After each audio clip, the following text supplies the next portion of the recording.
everyone, long time no see and welcome back to my YouTube channel.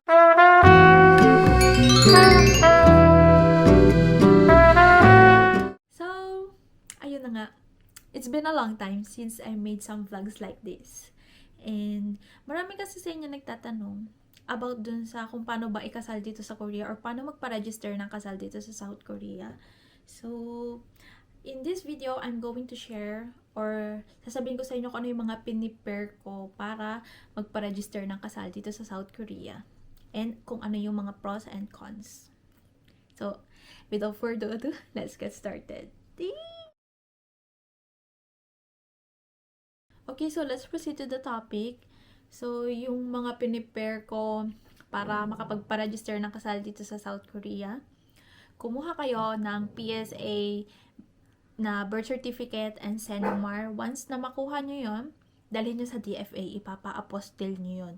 Parang magwe-wait kayo ng 3 to 5 days para makuha nyo yung apostilled na PSA birth certificate and SENOMAR.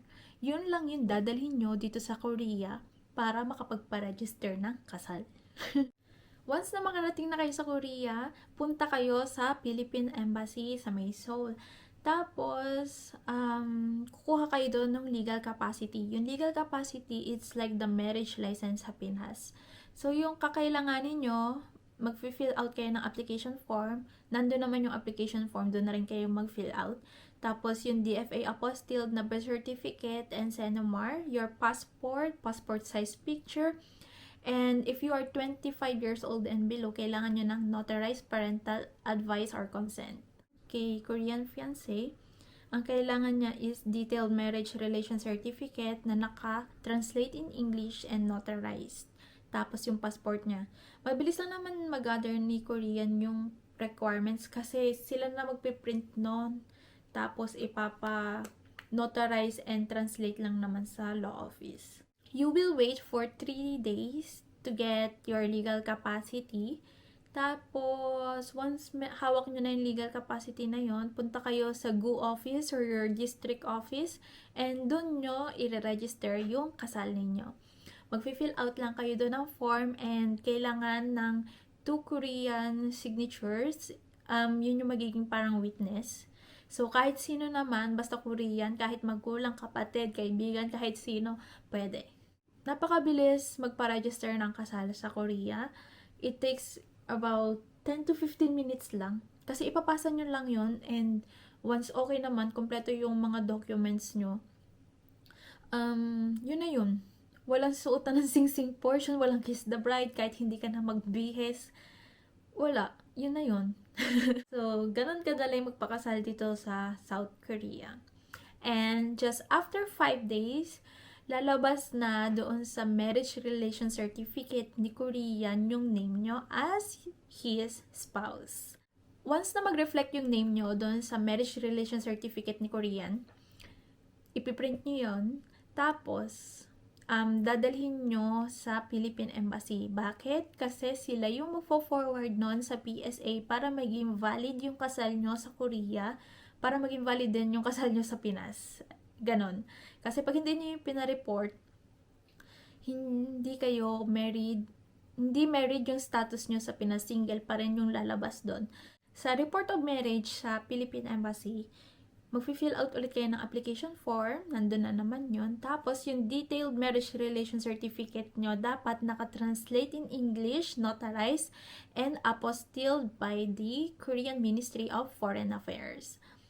Tapos nun, passport nyo rin, para both passports and yung legal capacity na kinuha nyo sa kanila before, ipapasa nyo ulit sa kanila. Tapos yun lang yun. And you will wait for your PSA marriage certificate. For my case nag-wait ako ng almost 6 to 7 months. Nireport namin yung marriage namin November and I got my PSA marriage certificate mga bandang early June na. So, ayun. Kung nagmamadali kayo na makapunta sa Korea, like to get the marriage visa, F6 visa, I suggest na sa Pinas na lang kayo magpakasal.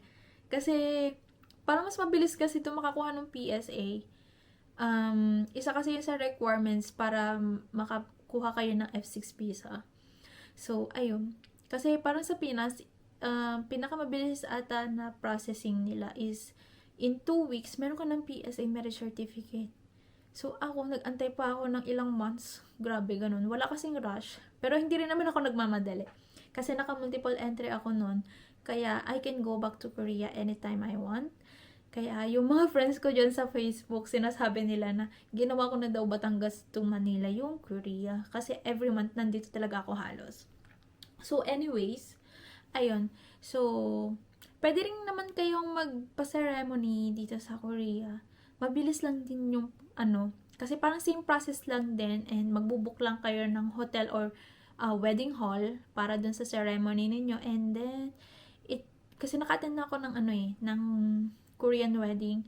Parang it takes about like 30 minutes lang. Tapos nun, reception na, kainan na. Pagkakain nyo, go. You're free to leave. Parang eat and run. Ganon. So, ayun guys, nasa sa inyo naman yun kung ano yung prefer nyo na wedding. For me, nagpa-register muna kami. Sa kanya kami magpapa-ceremony. Pag siguro pag umabot kami sa 10 years. So, ayun lang guys. Currently nga pala, my visa right now is F6 na. So, recently lang ako nagka-F6 visa this October lang. September ako na-approve and then pumunta ako ng Korea this October. And I'm living here permanently na. Meron na rin akong ARC and such.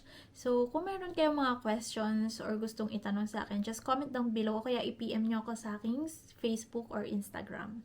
So, that's all for today. I hope na may natutunan kayo dito sa video na to. And if ever nasipagin uli ako, magagawa ulit ako ng vlog. So, ayun lang. See you guys on my next one. Annyeong!